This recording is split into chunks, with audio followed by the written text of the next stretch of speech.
দেশের প্রতিটি নাগরিকের রাজনৈতিক এবং অর্থনৈতিক ক্ষমতায়ন নিশ্চিত করার মাধ্যমে আমরা আমাদের দেশকে একটি শক্তিশালী ভিত্তির উপরে প্রতিষ্ঠিত করতে চাই, যাতে করে আর কোনো ফ্যাসিবাদ কিংবা তাদের তাবেদার অপশক্তি মানুষের স্বাধীনতা কেড়ে নিতে না পারে, কথা বলার অধিকার কেড়ে নিতে না পারে।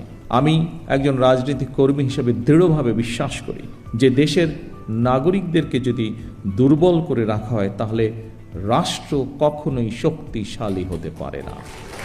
এবং সেই জন্যই আমাদের ইচ্ছা, আমাদের দর্শন, আমাদের পরিকল্পনা বাংলাদেশের নাগরিকদেরকে আমরা রাজনৈতিক এবং অর্থনৈতিকভাবে ধীরে ধীরে শক্তিশালীভাবে গড়ে তুলতে চাই, যদি আমরা রাষ্ট্রকে শক্তিশালী করতে চাই।